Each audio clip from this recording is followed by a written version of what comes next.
ओम नमः शिवाय। मैं एस्ट्रोलॉजर महक बजाज आपका बहुत बहुत स्वागत करती हूँ आपके अपने यूट्यूब चैनल पर। आज हम बात करेंगे सैटर्न इन 6th हाउस। तो शनि देवता जब कुंडली के छठे भाव में आते हैं तो यहाँ पर बुध और केतु से प्रभावित होते हैं। बुध और केतु दोनों ही ग्रह जो है वो शनि देवता के मित्र ग्रह हैं। और यहाँ पर जब शनि देवता आते हैं तो आपको यहाँ पर तब तक नेगेटिव रिजल्ट्स नहीं देते जब तक खुद अपने कर्मों के द्वारा शनि को खराब नहीं कर लेता। और यहाँ पर कहा गया है अगर कुंडली में बुध और केतु की स्थिति भी अच्छी है तो यहाँ पर बैठे हुए शनि देवता आपको बहुत ही अच्छे परिणाम देते हैं। तो यहाँ पर जब शनि देवता आते हैं तो ऐसे जातक जो होते हैं उनके जो बॉडी के जो रोम छिद्र होते हैं उसमें से अगर एक ही छेद में से 2 बाल निकलते हैं तो ये आपके लिए बहुत ही शुभ फल देने वाला होता है। तो यहाँ पर फिर आपको बहुत ही अच्छे रिजल्ट्स मिलते हैं। यहाँ पर ये कहा गया है ऐसे जातक जो होते हैं बहुत ही हुनरमंद होते हैं, बहुत ही अक्लमंद होते हैं। और अगर ऐसा है तो फिर यहाँ पर बैठा हुआ शनि बहुत ही शुभ है।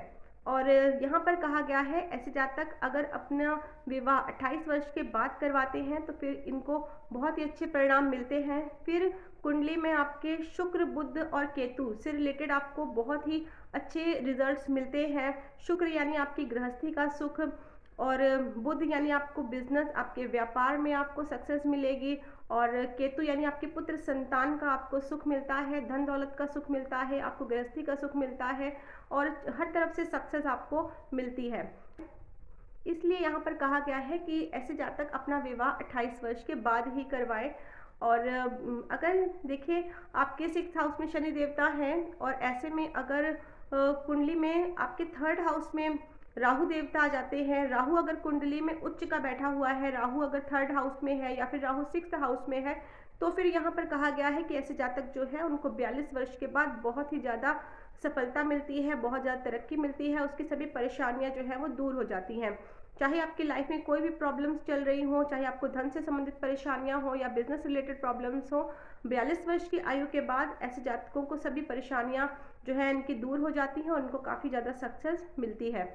और लाल किताब में शनि 6 को एक अंधा सांप बोला गया है, एक ऐसा सांप जिसको दिन में तो नजर आता है परंतु रात में नजर नहीं आता है। तो इसलिए यहाँ पर कहा गया है ऐसे जातक जो है अगर अपना कोई भी कार्य रात में करते हैं तो इनको बहुत ही ज़्यादा उससे शुभ फल प्राप्त होते हैं। रात में किए हुए कार्यों से इनको लाभ होता है। और शनि देवता अगर 6th हाउस में है और ऐसे में अगर केतु देवता 10th हाउस में आ जाते हैं तो फिर यहाँ पर कहा गया है ऐसे जातक जो होते हैं वो अपने पिता से भी ज़्यादा तरक्की अपनी लाइफ में करते हैं। और ऐसे जातकों को अपनी संतान का सुख मिलता है और ऐसा जातक कभी भी निसंतान नहीं होता है। यहाँ पे कहा गया है जिन जातकों की कुंडली के 6th हाउस में शनि देवता होते हैं, ऐसे जातक अगर लोहे का कार्य करते हैं या फिर कबाड़ का कार्य करते हैं या फिर कंस्ट्रक्शन में ठेकेदार का काम या फिर ब्याज में पैसे देने का कार्य करते हैं तो इनको काफ़ी ज़्यादा इसमें प्रॉफिट होता है, बहुत ही ज़्यादा इसमें लाभ होता है। चलिए अब हम बात करते हैं किन कंडीशंस में यहाँ पर शनि देवता नेगेटिव हो जाते हैं, यहाँ पर आपको शनि देवता के नकारात्मक परिणाम मिलते हैं। तो देखिए अगर आपकी कुंडली के 6th हाउस में शनि देवता हैं और ऐसे में जातक जो है 28 वर्ष से पहले विवाह करवा लेता है तो यहाँ पर फिर शनि जो है वो नेगेटिव हो जाता है और उसका नेगेटिव प्रभाव जो है वो आपके धन दौलत, आपकी जमीन जायदाद, आपके व्यापार, बिजनेस, आपकी संतान और यहाँ पर देखा गया है कि मशीनरी से रिलेटेड कार्यों में लॉस भी हो जाता है। शनि देवता का नेगेटिव प्रभाव इन सब चीज़ों पर पड़ता है। और शनि देवता अगर 6th हाउस में है और ऐसे में अगर कुंडली के 4th हाउस में बुध, शुक्र और राहु आ जाता है या फिर शनि 6th के टाइम पर बुध, शुक्र और राहु कुंडली के 10th हाउस में आ जाता है तो भी यहाँ पर शनि देवता जो है वो नेगेटिव हो जाते हैं। और 6th हाउस में शनि को यहाँ पर लाल किताब में एक उल्टी दृष्टि प्राप्त होती है जो कि 2nd हाउस में पड़ती है। तो यहाँ पर 2nd हाउस में अब कोई भी ग्रह आएगा उसका नेगेटिव प्रभाव जो है वो जातक पर पड़ता है। जैसे कि शनि अगर 6th हाउस में है और ऐसे में अगर 2nd हाउस में मंगल आ जाता है तो आपके भाई को, शुक्र आए तो आपकी पत्नी को, बुध आए तो आपकी बहन, बेटी, बुआ को, चंद्रमा आए तो आपकी माता को कष्ट मिलता है।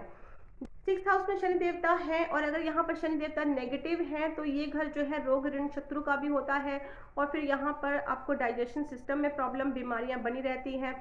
यहाँ पर फिर देखा गया है ऐसे जातक को संतान से संबंधित परेशानी रहती है, आपको बिजनेस रिलेटेड प्रॉब्लम्स रहती हैं और आपके शत्रु बहुत होते हैं। और यहाँ पर ये भी देखा गया है कि रिश्तेदारों द्वारा धन का नुकसान होता है, जैसे कि आपके रिलेटिव आपसे पैसे ले लेते हैं, उधार ले लेते हैं, परंतु फिर वापस आपको नहीं करते हैं, वो रिटर्न नहीं करते हैं, तो यहाँ पर ये लॉसेस देखे गए हैं। इसके अलावा जूते चप्पल जल्दी जल्दी टूट जाते हैं, या फिर आपके चोरी हो जाते हैं, या फिर जातक जो है अगर अपने बंद गली वाले मकान में रहता है या फिर कॉर्नर वाले मकान में रहता है, तो ये शनि नेगेटिव की निशानियाँ होती हैं। यहाँ पर ये भी देखा गया है कि ऐसे जातकों को लेग्स पर चोट भी लग सकती है। तो इस तरह से अगर आपके साथ भी हो रहा है तो यहाँ पर आपका शनि मतलब नेगेटिव है। चलिए अब हम बात करेंगे प्रिकॉशंस और रेमेडीज़ की। तो यहाँ पर आपने कौन से परहेजों को अपनाना है और किस तरह के उपाय यहाँ पर आपने करने हैं।